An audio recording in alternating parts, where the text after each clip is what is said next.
Well, there's no doubt that this election, the campaign, and perhaps the 4 years before have all been extremely divisive. And what does all of this lead to? Professor Kurt Braddock is an expert on violence at American University. He also looks particularly at the language and communication. Professor, good evening to you, our time. Good morning to you, your time. Thank you so much for your time. I mean, we have now a classic situation we've seen in many elections around the world where you have a lot of information that comes in terms of the result, then the results slow down, and then we have an incumbent, Donald Trump in this case, using his pulpit to raise the tension, making threats, using particular language.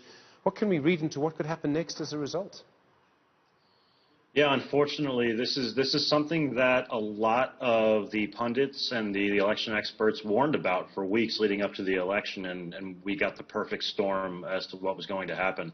The way it looks right now with respect to the election, my understanding, and this could change within minutes, is that Vice President Biden has pulled ahead in 2 key states, meaning Michigan and Wisconsin, and this means that Trump may come out and speak more about how the election is fraudulent. I believe he just tweeted about how the election is fraudulent and how votes are suddenly appearing in a fraudulent fashion.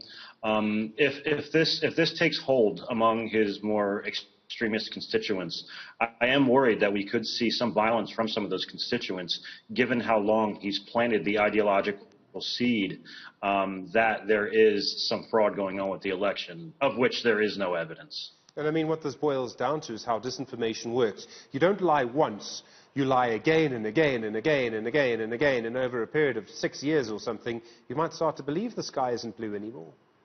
Exactly, and the problem is that the disinformation that he espouses, he uses Twitter as a method of espousing this disinformation, which has gotten better at moderating it.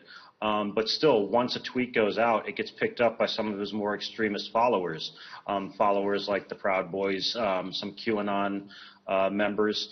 People like this grab onto it, and then it just proliferates through those networks. So even if it's moderated relatively quickly, and if it's told over and over again, as you say, it proliferates through those followers, and it has the tendency and the potential to do some real damage.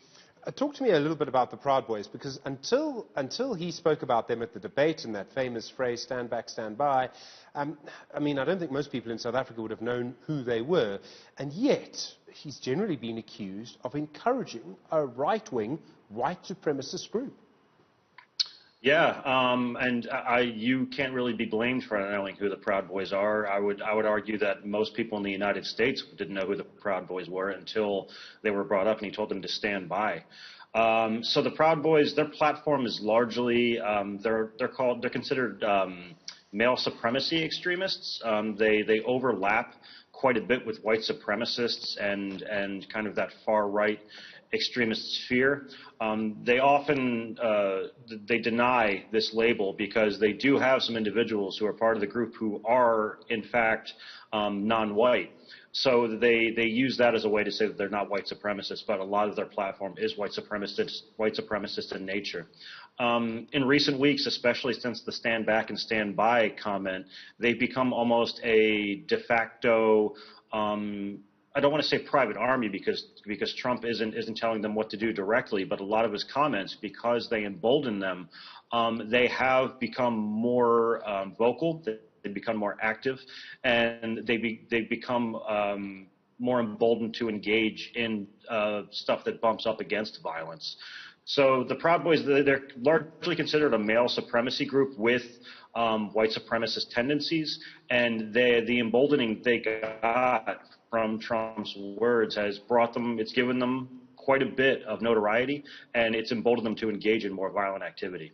I mean, if Trump wins this, 4 more years of Trump, 4 more years presumably of a very similar kind of strategy going forward, I mean, you would suggest then, I would imagine, that this is going to see more groups like that feeling more encouragement.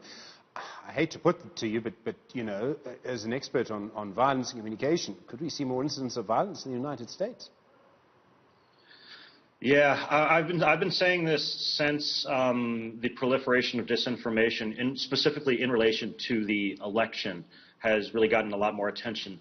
My fear is that no matter who wins the election, Biden or Trump, that we're going to see an uptick in violence because the far right, spurned by many comments by President Trump, has laid the groundwork for the idea that the election is fraudulent. And if Biden wins, there is a large segment of the right wing that will reject that reality and see it as evidence of fraud and see it as a justification to engage in violence, to reestablish what they see as law and order. On the other side, if President Trump does win the election, it will be seen as a mandate for groups like the Proud Boys, for QAnon, for the far right, that the United States population does hold some of the beliefs that these groups hold, and they'll see it as justification of what they've said and what they've done. So I worry that no matter which way the election goes, we're going to see we're already seeing an uptick in violent rhetoric. I worry we'll see an uptick in violent activity from the far right, from groups like the Proud Boys, regardless of the direction of the election. The only saving grace would be, I think, if Biden were to win, I think that the degree to which the violence would be drawn out over time would be more limited than if Trump won.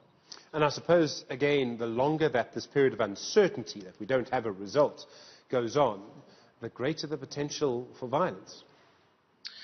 The uncertainty, it fuels the idea among those who've been primed by Trump to think the election is fraudulent. The longer it goes on without knowing who the president is, the more that they'll think that their beliefs are justified and that there's something going on that is fraudulent.